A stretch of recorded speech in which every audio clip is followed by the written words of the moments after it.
Redzone is giving them something tangible to actually see and get behind. Now they feel like there can be, providing ideas, and those ideas are taking into action. Now that we have these huddles, they actually realize that they're a big part of the picture. Very inspiring for me to see people from all levels jumping on board, running with Redzone. It was a culture change. And as soon as they were given that voice, boy, yeah, they let it be known, they let it be heard. This whole tool is about a communication. I'm in meeting most of the time, so kind of get that message to say, hey, line 1 is down, it's because of this, maintenance is working out. I'm like, okay, good.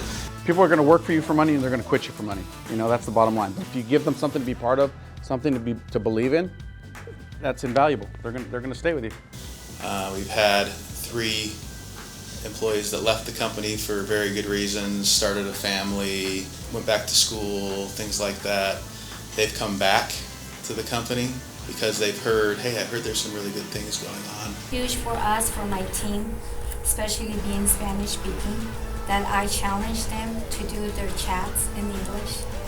It was a challenge for them, but they're doing it. They have their opinion, and we get together, okay, let's do this, and we found some pretty significant cost savings. When you do these Kaizens, you're not just coming up with ideas and theories, you're actually going out on the floor and you're testing it and proving that it can be done. The startup for us was just a big one because we exceeded what we thought could be done. Encapsulation was probably the largest scrap area in the plant. We were scrapping a lot of product per year, and we did save over $1 million the first year that we did that project.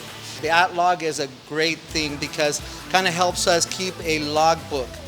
Problems that we have with machines or problems that we have with certain products that we can go back and always look at as a reference to see what we can do to really help the process. They can look at that and say, okay, how do we optimize this as we put it through the system?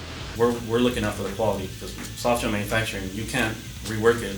We have one shot to make it, and if we don't make it right, at the end, it's pretty much a total loss. We're both NSF, and just a couple months ago we got our USP certification, and both auditors saw Redzone. We worked with them, and they were floored. The weighers in secondary were probably the most skeptical of everybody about doing Redzone and did not want to change, and now they do not want to go back.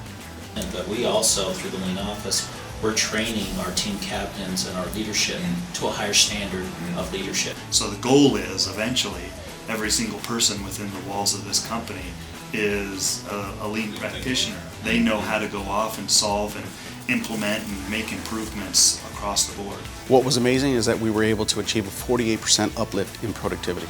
We've experienced about a 25% increase. It's been tremendous. So within less than a year, we're up about 60% in productivity, right? Threshold Enterprises are a 20% overall plant productivity improvement. And we saw the benefits of the OEE score went up. The results drive engagement, but it's kind of like the reverse as well. The engagement's driving results.